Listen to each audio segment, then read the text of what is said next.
Meteorologist Matt Engelbrecht joining us here. And Matt, we've been talking quite a bit about Hurricane Ida, obviously, but hey, tropical storm season isn't over. Absolutely. Yeah, and this is a strong storm that is out there in the Atlantic. What you're looking at here is another strong hurricane, but check out the blue.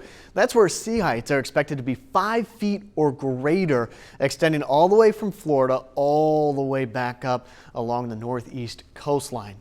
So even though Larry is going to stay well away from the United States, no direct impacts, indirectly with that circulation picking up 15 to 20 foot seas right around the center, that energy is going to spread to the east coast, increasing the rip current risk and also the possibility of some minor beach erosion across the not across the United States, but on the east coast, where that storm is going to be taking a turn to the north and eventually back out to sea. That's the tropical look at what's going on in the tropics. A little bit closer back to home, we're going to be watching low pressure systems, mid-latitude cyclones rather than, tropical cyclones. Precipitation estimates going through our Wednesday night and into our Thursday.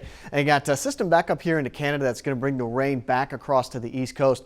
This is not associated with Larry, even though the east coast is expected to see that sea start to come up 5-10 foot waves. The rain is coming in from a mid-latitude cyclone from the northwest. That's just a fancy way of saying low pressure system.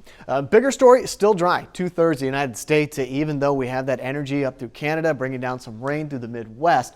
Most of the United States is still rather dry across the next couple of days. Now for our temperatures later on this afternoon, where that cold front comes through, or at least came through, you got more of the 80s this afternoon, upper 70s in Chicago, 72 in Minneapolis. Conversely, 91 in Dallas, 95 in San Antonio. And then overnight, with that dry air in place behind that cold front, I'm expecting more of the 50s to extend back down here to the south. The 50s and the mid-60s. Still a little warm and humid in the eastern North Carolina, Wilmington, Cape Hatteras, Washington, as well as into Bath. 76 degrees with that overnight low or that morning temperature.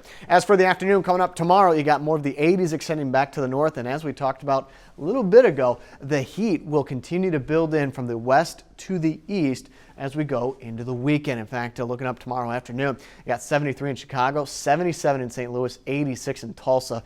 As those 70s and 80s return back to the forecast into the Midwest, but also into the east as well.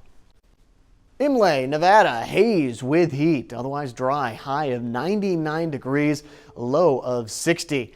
Nunda, South Dakota, clear and pleasant, high of 71, low of 47. Melvin, Alabama, afternoon storms.